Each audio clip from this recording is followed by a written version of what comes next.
In a world where the echoes of adventure beckon, there lies a journey beyond imagination.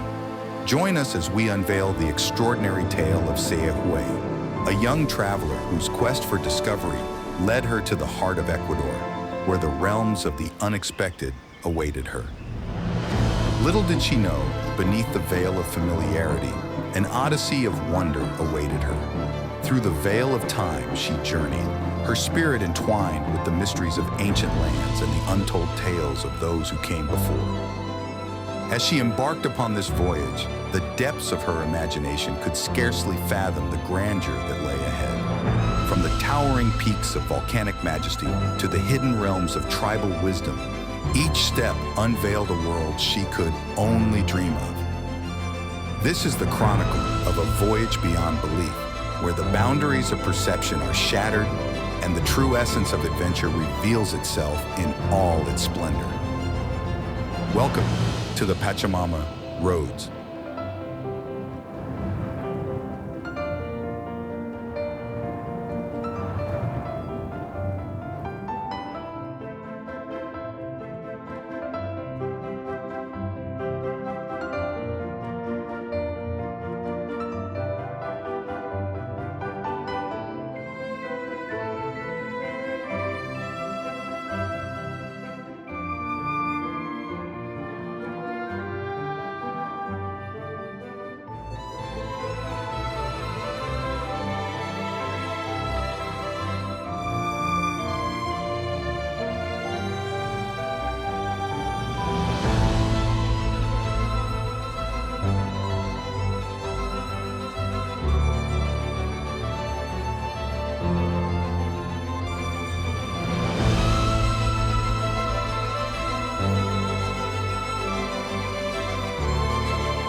All right.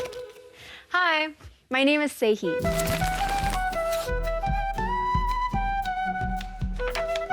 The first time I came to Ecuador was, like for most people, to go to the Galapagos. It was actually for a class I took at Caltech on evolutionary biology, which culminated in an amazing trip to the Galapagos. And as life-changing and incredible as the trip was, by the end of the trip, I was just craving for more. I felt like I was missing out on what Ecuador as a country had to offer, and I really wanted to explore mainland Ecuador as well. So I started chatting with Fausto, who was the expedition leader at the Galapagos Islands. And he actually told me that he was in the middle of developing a new itinerary that explored the best of the Ecuadorian Andes. And he actually invited me to join him in developing it. And that's why I'm here. So that's how I met the team at Pachamama Roads. Fausto told me that Pachamama means Mother Earth in Quechua. So I guess you could say that now I'm on my way to discover Mother Earth in the beautiful highlands of Ecuador. I was excited to jump into action, but I didn't take one thing into account. The highlands of Ecuador is at over 2,700 meters above sea level, and the altitude showed clearly. I was drowsy and easily getting tired.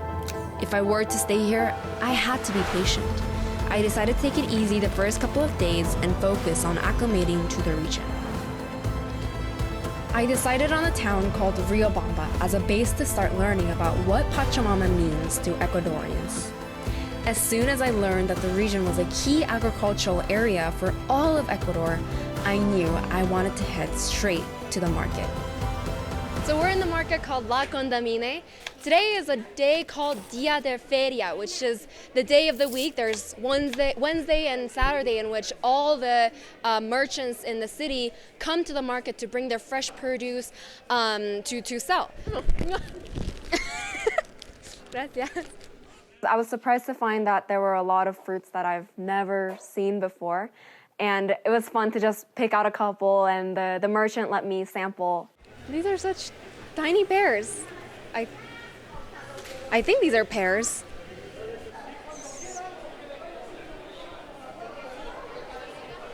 So we're gonna try to buy some pineapple to make some juice in the morning. And those look pretty fresh. Buenos días. Una piña para hoy, por favor.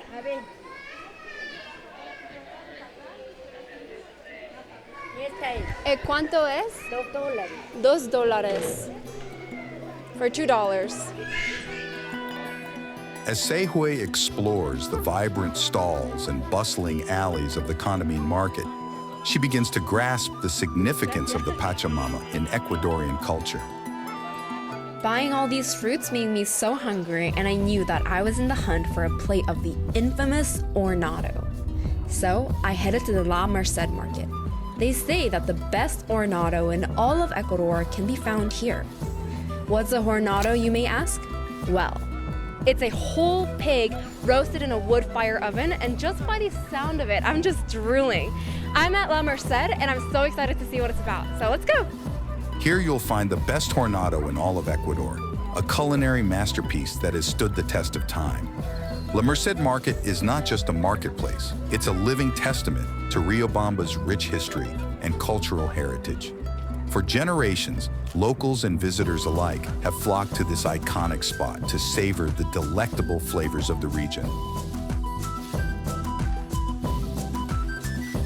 This is how a pork skin should be cooked. Crispy and just glossy and just pure goodness. Just as I was about to leave the market, I also found chunks of rather mysterious ice just in the middle of the market, under smoothie stands. Well, this is a relic from history. Before refrigerators existed, there were people known as hileros who would climb Mount Chimborazo every single day to cut the natural ice by hand and bring it down to this very market. And this ice would be turned into refreshing juices and smoothies that the locals loved. The face of Senor Baltazar Ushkar can be found all over the market, and the living legend was known as the Last Iceman. He is retired now, but locals of Riobamba continue enjoying refreshing drinks from the same stalls and remember his tradition. Oh, I think I've seen this scene from videos. Isn't this where it's where they sell the ice. Ushka. Oh, wow. Maybe after lunch we can come here and buy one. Hola. As I was imagining the last Iceman and the kind of journeys that he might have taken, someone told me that he is actually still active in telling his story. As soon as I heard this, I headed straight to Guano. Guano Museum, with its rich tapestry of history and tradition, serves as the station and meeting point to meet the legendary Baltasar Ushka, the last ice merchant. Here, I was able to meet Senor Baltazar Ushkar, the last ice merchant, and hear his story directly from him. I know that the last Iceman, he's like super famous. Like he had a National Geographic documentary. He appeared on BBC, like so many news channels all over the world. Buenas tardes, amigos. Buenas tardes. Aquí está Chimborazo, cargando hielo. De la casa llegué a Chimborazo 4 horas caminamos, como reto. Solo subida 4 horas, bajada 2 horas. Falta Chimborazo, menos hielo bajo la chela, como una pared. Van más largo y esto no acaba nunca. Cargamos, cuando estaba de 15 años, ya cargamos el Chimborazo con papá, con mamá, con hermanos, compañeros, 20 grupos, 15 grupos. El Chimborazo negociante a la costa lleva. Guaranda, Chimbo, Guayaquil, Ambato. Bastante dinero vendemos sobre Riobamba. Bastante, cuando era sucre, vendemos cada lo que 2 sucres, 3 sucres. Sucre bastante big negocio, más antes. Ahora vendemos cada lo que tiene los $5. Y yo mismo hacerlo ya no compra como antes. It was kind of like meeting like a celebrity when I walked into the museum.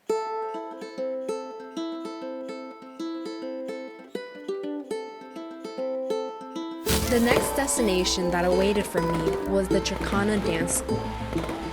Whenever I travel, I try to learn about the local traditions and celebrations. What better way to do that than to just visit a dance school? So in my research, I learned about a holiday or a celebration called Paso del Niño, and there's a very special dance that's danced in this holiday. So we're gonna try to visit this school and learn about this dance. Let's go.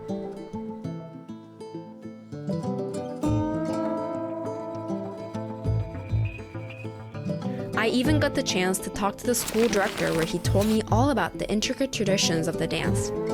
It was absolutely fascinating to learn a bit from the dancers themselves about what the dances mean to the people of Ecuador. I guess I thought that the dance that you teach at this school is about a traditional dance that's specifically danced at a celebration called Paso del Niño, but it sounds like it might be a bit more than that. What exactly is it? Is it a choreography? Is it a style of dancing? Is it just like the costumes? Like, what exactly is it? Nosotros, manejado todo el aspecto técnico, empezamos a fortalecerles o a darles a conocer todas nuestras costumbres, nuestras tradiciones, nuestras leyendas, toda la riqueza de nuestro capital cultural, con la finalidad de que ellos aprendan, conozcan las diferentes celebraciones, como en este caso los Pases del Niño. Es una manifestación aquí en nuestra ciudad, una de las más grandes manifestaciones que se celebra desde el mes de diciembre hasta el mes de febrero. Son 3 meses prácticamente de mucha fiesta, de mucho color, lo que es el sincretismo entre lo que es lo autóctono, lo nativo, con lo actual, con lo moderno, con lo que es la cultura, lo que es inclusive el cristianismo.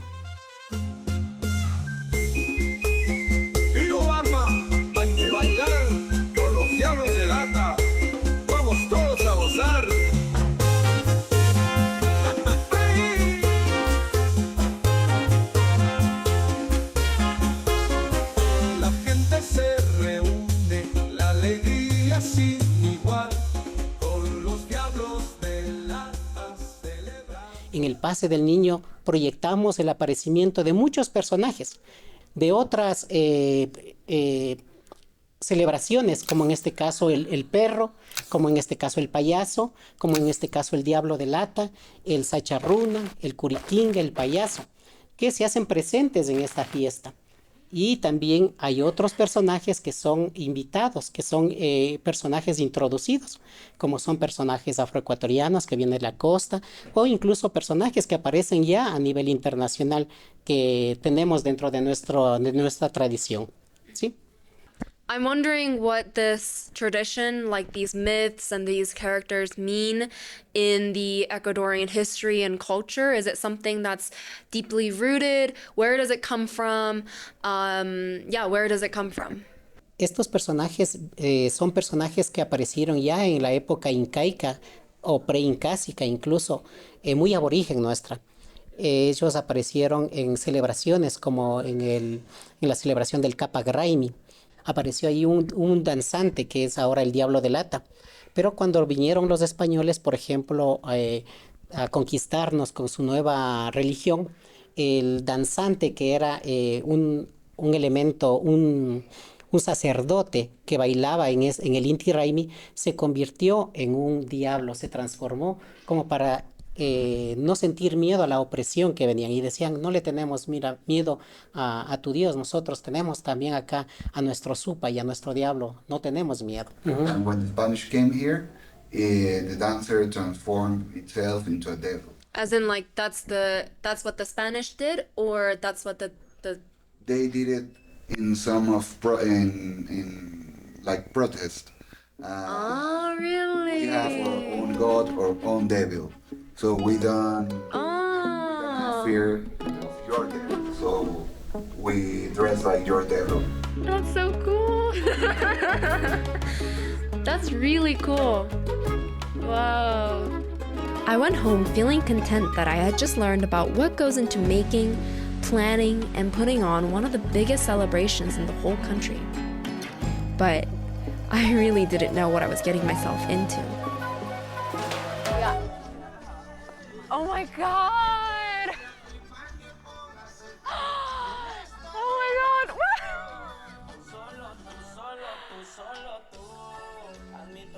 Hola. Wow. And then as soon as we walked into the ranch, it was like a completely different scene. There was like lights. There was even a bonfire in the middle of the kind of the courtyard that we have. There were lights, there were food, and there's just like there was so much energy all over. And I was just really excited for whatever was about to come. Oh my God, I just lost myself for like the past 10 minutes because I was just so mesmerized by the whole scene. The vibes are so good. We got a campfire, we've got lights. And have you seen the kids? Lisa, Ragnar, and Mate, they're on, wait, go. Ah, look. Look.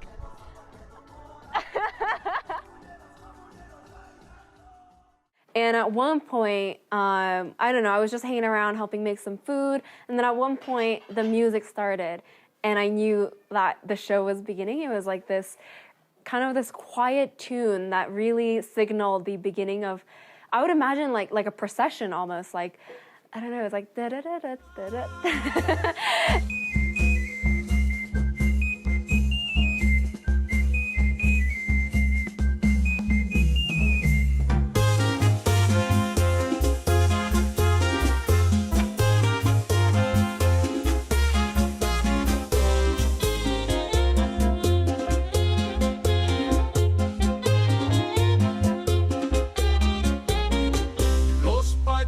Y los perros, con su risa sin igual, alegran a los niños y a los grandes por igual.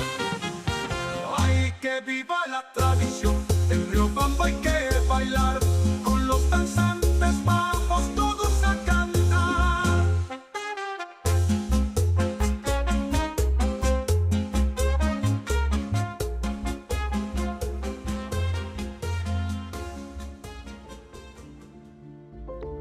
As I danced next to the iconic characters of El Paso del Nino, like the Sacharuna, the Devils of Tin, the clowns, the dancers, and the dogs, I felt like I was getting a step closer to understanding Ecuadorian culture. I don't think I stopped smiling for a single second during the night. It was inclusive. It was filled with joy and a sense of community. I didn't need any Spanish to understand what the celebration meant to Ecuador. I felt it in my body. The dance performance captures well the spirit of Ecuadorians. In this performance, beliefs, tradition, and history were all interconnected. Indigenous customs were merged with Catholic rituals, which spoke volumes about the resilience and the adaptability of Ecuador's culture. To them, tradition is constantly evolving, adapting to the hearts of the people who practice that tradition. In this moment, I knew that the journey to the Pachamama was certainly far from over. Through the mesmerizing dances and captivating performances, she began to understand how deeply rooted these cultural practices are in the fabric of society. In that moment, Sai Hui found herself immersed in a tapestry of tradition and belief, where the past and present intertwine in a vibrant celebration of life. Today, my journey brings me to the majestic Taita Chimborazo, the highest peak in Ecuador, standing at 6,268 meters above sea level. These high-altitude grasslands, also known as paramos, are believed to be the home of the Sacharuna, the protector of the paramos. And as we made our way up, I guess Sacharuna planted a few surprises for us. So we're here in the Chimborazo volcano. This morning we changed the plans a little bit because from the ranch, we had such a perfect view of the Chimborazo. We were like, today's the day, we have to go to the Chimborazo because there were no clouds whatsoever. But alas, this is what I see. I guess it teaches me that here in Ecuador, the weather is constantly changing. And that's the beauty of it, you know? It turns out that Chimborazo is not just the highest peak in Ecuador. It also holds the unique distinction of being the point on Earth closest to the sun measured from the center of the Earth. From the visitor center, we made our way up to the first refugee at 4,800 meters above sea level. I couldn't see much through the thick clouds, and we could no longer see the peak. Unfortunately, I had to stay at the first refuge due to altitude sickness. I would later find out that these symptoms are locally known as soroche. As my teammates ventured to the top, they told me that they saw many tombs that were scattered along the path, which were relics of those who attempted to climb the mountain and never returned. From their stories, I felt a feeling of awe and respect. I could really feel the power of the great volcano that the locals called Taita Chimborazo. It was mysterious, powerful. Chimborazo was just a sneak peek into the magnificent landscape of the Ecuadorian highlands. After visiting the majestic Chimborazo, we set our sights on another impressive peak. Yeah, we're gonna visit a refugio in the volcano called Carihuayrazo. Yeah? Yeah.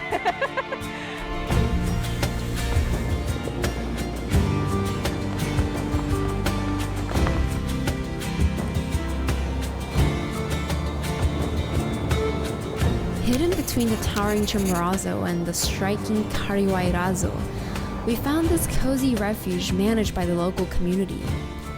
I felt like this spot was a hidden gem, and it gave us a taste of the local culture and some peace away from the hustle and bustle.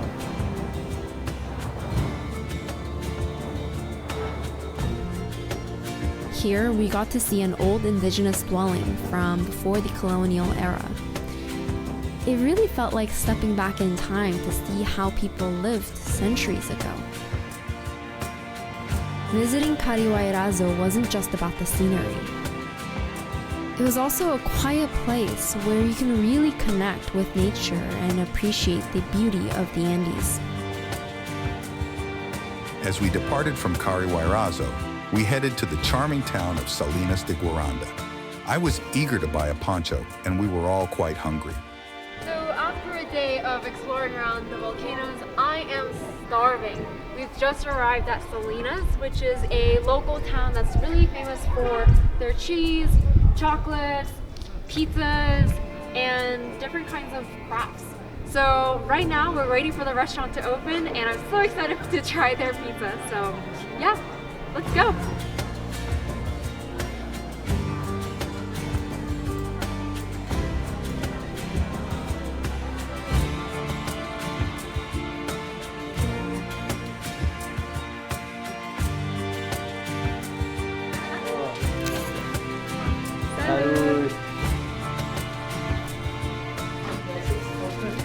Stayed in Salinas de Guaranda a little bit longer than we intended to because I wanted to buy my poncho.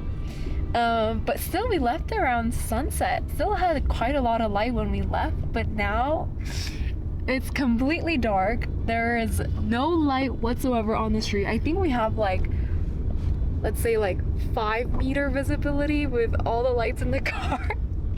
And we're trying to go through Chimborazo, literally the highest point on Earth, to get back to Riobamba with 5-meter visibility. I'm nervous, but Juan Carlos says everything is fine and that I should not be nervous. So I'm trying my best to not be nervous. JP is very altitude sick, and he is sleeping. Well, he was sleeping a minute ago. But isn't this scary? It is very scary. It's the first time it happens to me. I've never been in this situation before where there was no light in the street. It's not even 5-meter visibility. It's less than 1 meter. It's visibility. 1 meter visibility. But it's okay. Everything is fine. We're gonna do it. Yeah, we're gonna make it home. I'm gonna be in my bed and everything's gonna be fine. After getting to the ranch, we didn't have much time to rest because we had to get ready for the next day's adventure to a place called Laguna Setillo. Juan Carlos said it was one of the hidden gems of Ecuador, so I was really looking forward to it. So we've driven about an hour and a half to Laguna Satillo. We're at the Ranchito La Posada. And here we're gonna try some horseback riding, get some lunch, and do a bunch of activities in this laguna. So yeah, I think right now we're ready for our horses. Let's go. As I hopped on my horse and started the journey, I instantly felt connected, strangely, to the land. The cool air from the mountain was refreshing, and the sound of the horse's hooves on the trail was almost meditative. The lagoon sparkled under the sun, surrounded by green Pachamama and towering peaks of the Andes. It's easy to see why these lagoons and the Pachamams were considered sacred. Went closer to Laguna Negra, the Black Lagoon, and Jordy told us some cool stories about the history and some of the legends that are associated with it. He was telling me that even today, people come to the lagoon to take baths for kind of spiritual cleansing. I feel like here in Ecuador, everything has a spirit. You know, the mountains have a spirit, the volcanoes have a spirit, and each entity is associated with a personality, with a gender, and it's just really cool to learn about them and to see how humans interact with these with nature through stories. After riding for a while, we found a stunning spot overlooking the lagoons. We explored the surroundings and soaked in the views. Oh my God, I don't have the words to describe. It feels so magical and so special, just also because there's literally no one else here. It feels like we have some secret spot that only we know, and we have some wine, some cheese, some charcuterie, and this view that we just came up through horseback. Like, it's unbelievable. It's incredible. I want to stay here forever. It's magical. What can I say? It's magical. I learned that this is one of the gateways into the Ecuadorian Amazon rainforest, and the place took on a whole new meaning. It was where the two worlds met, the Andes and the Amazon. Are you telling me that's the Amazon? That's the Amazon rainforest. Wow. On one side, there was a vast Andean Pachamama, so quiet and serene. On the other side, there was a lush Amazon beginning to unfold, full of vibrant greenery and the songs of countless birds. From here, you can hear the birds, literally. But on this side, all along the road, we couldn't hear any birds. But from here, we literally hear like hundreds of birds. It's crazy. Oh, it's amazing. After an amazing day at Laguna Satillo, we decided to camp under the stars. It was a spontaneous but perfect choice.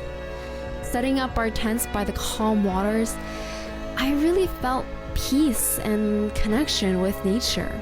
As the sun set behind the Andes, the sky turned into a canvas of vibrant colors. Every moment has been unforgettable, but our journey will take us further.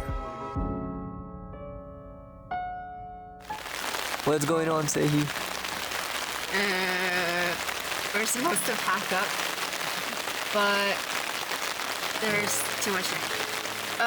We're waiting for the rain to pass, but who knows when that will be. Are you filming? Yeah. At least we have this. No, I thought the rain was dying out. But alas, I'll just enjoy my journey. Our journey then took us to the vibrant town of Baños de Agua Santa, nestled in the foothills of the Tungurahua volcano. Baños is also one of the most famous gateways to the Ecuadorian Amazon. It was the perfect next stop on our adventure. Upon arriving, we checked into the charming hotel Le Petit Jardin, where we met two remarkable individuals, Jacinthe and Benjamin. Their hotel, filled with character and love, felt like a slice of jungle right in the city. Yasin and Benjamin told us about Chawal Yaku, a reserve they and some friends bought to conserve the rainforest.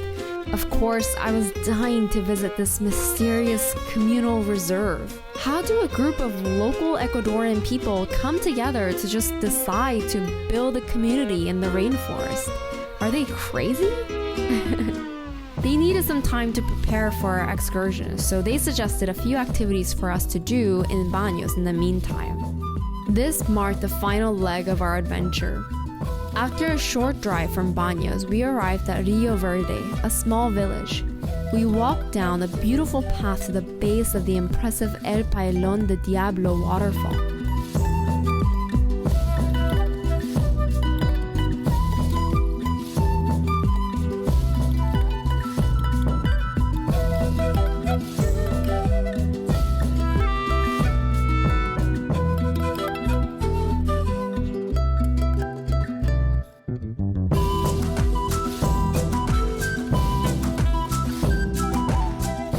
The journey down was breathtaking, with lush greenery and the sound of rushing water guiding our way. We navigated through small tunnels carved into the rocks, adding a sense of adventure to the trek.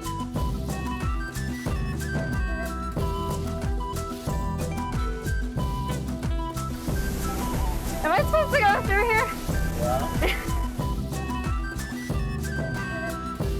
Standing behind the waterfall, feeling the mist on my face, I was simply in awe of nature's raw power.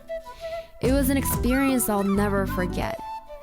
After taking in the views and capturing memories with our cameras, we made our way back up the path, feeling invigorated. Baños had already shown us so much, and there was still more to come. The next morning, we set off for Puyo with our guide, David. The drive through the lush landscape was spectacular, with views of the Andes from the other side. Seeing the majestic mountains from a new angle was simply awe-inspiring. We saw the beautiful Rio Tena, bringing life to everything around it. In Puyo, David introduced us to a local delicacy, the chontacuro, which was the larvae of a beetle that lives in palm tree trunks. Yeah. I mean, they're just worms, right? It's natural. I'm not scared at all. They're just animals.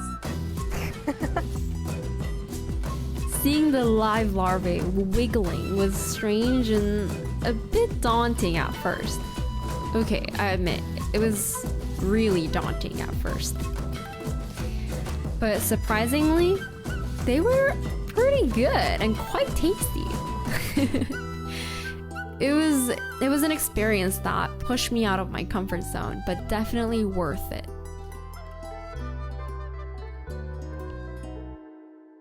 So right now we're about to visit the Wayuri community, as you can see here. And I was really looking forward to this part of the trip because not only is the Amazon home to an amazing, rich, diverse group of animals and plants and different kinds of biodiverse species, but we also often forget that it's also a home to people. And we're about to visit a community that calls the Amazon rainforest their home. And so I'm really looking forward to it. We were warmly welcomed by their leader, who invited us to their communal area, the Maloca. Here we met his family and some orphaned animals they had taken in, including a friendly monkey named Juanito. So yeah, visiting the community was super, super special. I remember being a little bit nervous about visiting an indigenous community. I don't think I've ever done that before, and I wanted to do it in a respectful way. But I was still really interested in learning about their customs and cultures, but I wanted to make sure I did it in a non-invasive and and in a not rude way. It was just us. And I felt like I had the time to ask questions, try to communicate with the community there, learn about their culture, their heritage, and experience certain things like trying to blow the dart. The leader's daughters painted our faces according to their tradition, explaining that only women can perform this ritual. They also share stories of the hunting practices, and I got a try at blowing a dart just as they do. The Wayuri leader explained how these tools are integrated into their customs and rituals. Our visit ended with a beautiful dance in which we were also invited to participate. It was a celebration with music and plenty of laughter, a perfect end to our time with the community.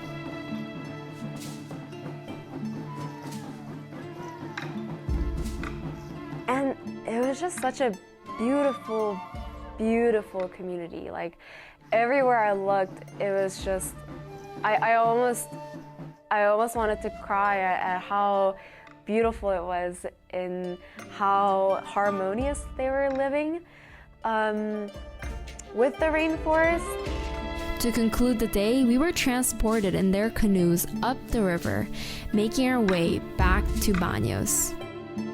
I thought back on the rich cultural experience and warm hospitality we had encountered and how special of an experience it was.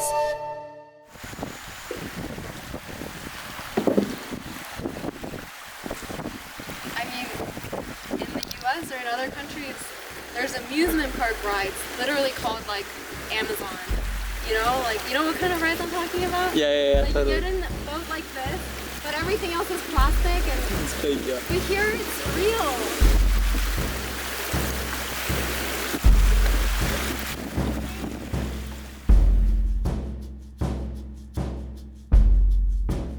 Tomorrow, I think it's going to be a really, really exciting day. I got a little bit of a preview for you. It seems like we're going to be really inside the jungle, like inside the rainforest. And that's something I've never done before in my life. I mean, this is my first time being in the Amazon. So today was already special, but tomorrow we're going to be really, really inside the rainforest in a very special reserve. And I'm hoping I'll get to see some cool birds, cool reptiles, and really feel the energy that the Amazon provides. Because I think today I've got a glimpse of the energy and how lively everything is in the Amazon. And I'm really looking forward to experiencing that even more tomorrow. But nothing could have prepared me for what was about to come. Early in the morning, we packed our backpacks and loaded the cars for our final expedition. It quickly became clear we were leaving civilization behind. The road turned into a breathtaking expedition as we passed waterfalls and watched the jungle reclaim its dominance. At one waterfall, we stopped for a delicious break and a nice cool dip. With each mile, we ventured deeper and deeper into the lush wilderness. We left the vehicles at the communal house and began our trek towards the marvelous Chalwayaku.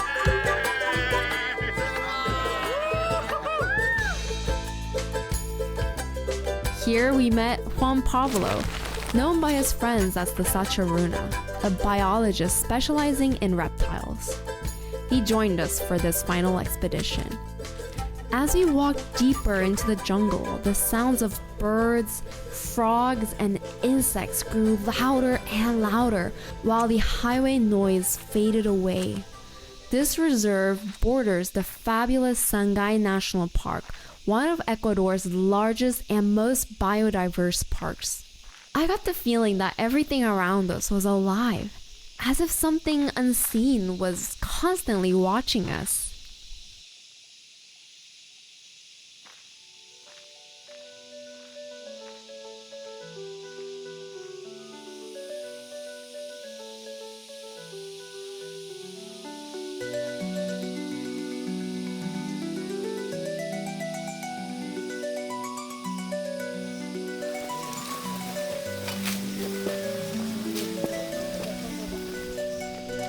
Suddenly, we came upon an impressive jungle house, seamlessly integrated into the forest.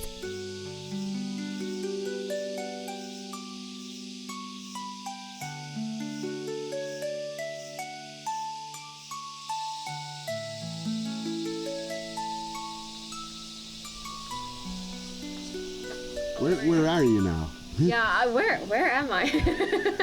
I'm in the middle of nowhere. We had to walk about maybe 25 minutes to get here. And I really wasn't expecting this. Like, it feels like entering some sort of like secret magical cabin, just in the middle of the jungle. Like, I mean, this everything is part of the experience. The walk, we had to walk through some very muddy areas, pass through some rivers where we got to take a bit of a breather. Yeah, but I was definitely not expecting this. Why is it important for you to live with nature, in nature? Why is this important to you? Tu as vu comment on dort ici avec quelle tranquillité, comment tu te réveilles avec tous les champs. Tu vois tous les espèces animales, les végétales et les fleurs et tout ça. C'est comme des cadeaux jour à jour, non? Tu l'as vécu avec nous, c'est comme une... Je sais pas comment dire, c'est que tu commences à apprécier chaque chose qui te donne la nature comme un vrai cadeau et je sais pas, ça te remplit beaucoup, non?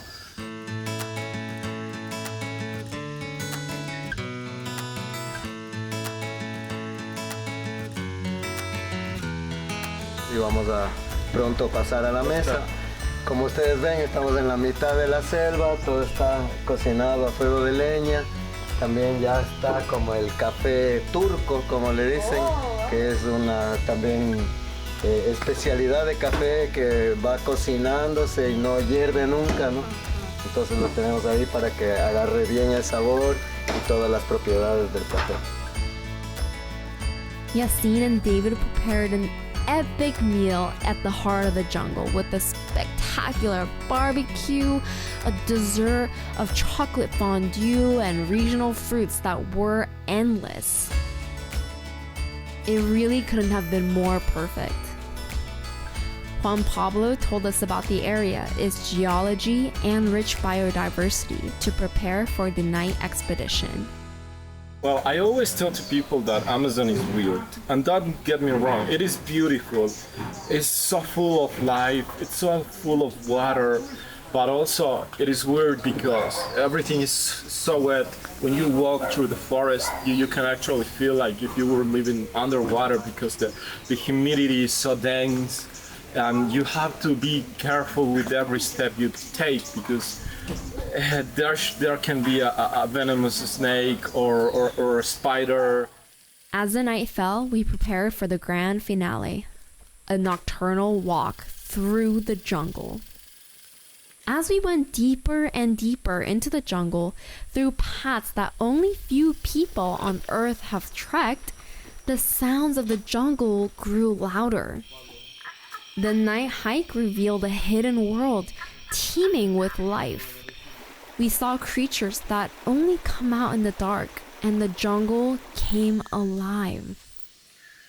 Each species were vibrant with colors I've never seen before in nature. Insects that seemed to come out of fantasy movies.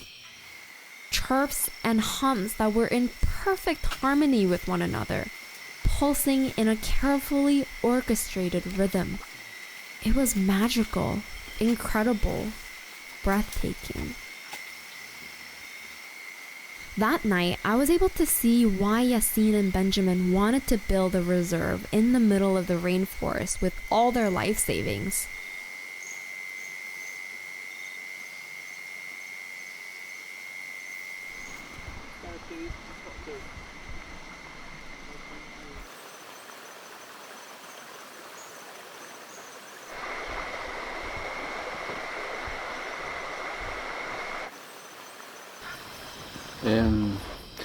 Mi nombre es Juan Pablo Reyes, soy biólogo y soy investigador asociado al Instituto Nacional de Biodiversidad. y también estamos coordinando un sistema de reservas de áreas protegidas en la cordillera oriental entre los parques nacionales Yanganates y Sangay. En este caso hemos visitado aquí la zona de Chalhuayacu. Durante varias ocasiones estamos trabajando para, en primer lugar, llenar los vacíos de información que existían y que existen en una de las zonas poco conocidas o poco exploradas, que recopila especies que son tanto de la Amazonía como de el pie de la cordillera. Entonces el día de hoy hemos observado especialmente en el recorrido de la noche lo que son ranas terrestres y también ranas arbóreas y ranas de cristal, que son especies también indicadoras de buena calidad del ecosistema, de buena calidad de agua. Y también hemos visto algunos reptiles típicos del pie de la cordillera, y también hemos observado también una diversidad muy grande de insectos. Such an intense experience in the wildest of nature is something that you cannot shake away easily. I never felt so small, so vulnerable, yet in awe and an infinite respect for the earth that was below and over me. I'm in the middle of a jungle.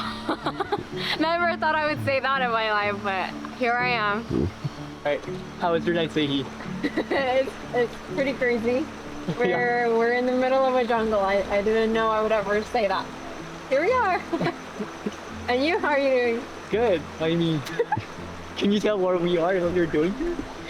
I mean, if you turn off all the lights, you can't see anything. But then as soon as you turn on the light, like, everything comes to life, you know? I especially really love how there's water everywhere.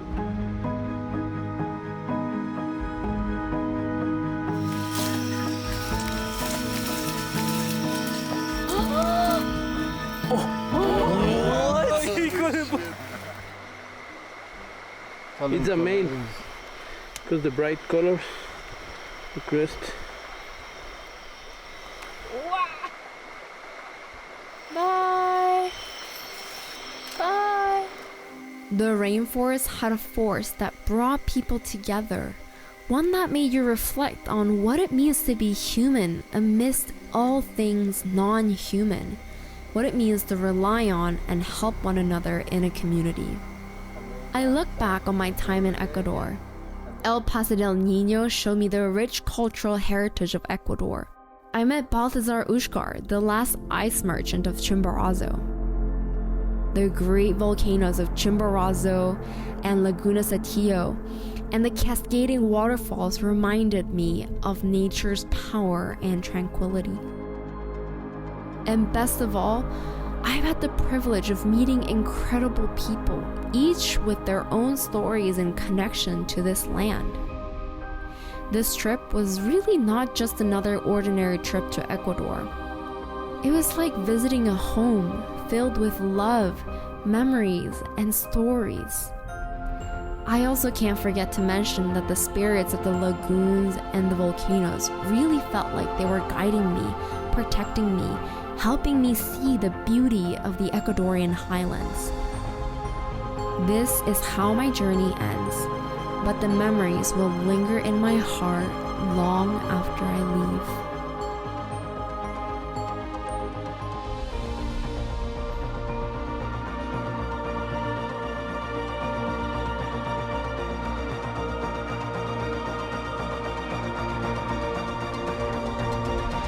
Just reflecting back on my time in Ecuador and thinking how incredible of a country this is. I mean, the diversity it has in terms of climate and geology is incredible. I mean, you have the Galapagos, you have the Andes, and then you also have the rainforest. Like, it's a country just filled with surprises and just really rich rich scenery. Like, it's just, in a couple of hours, you can go from like highlands to rainforests and then to the coast and beautiful beaches. I'm just so amazed that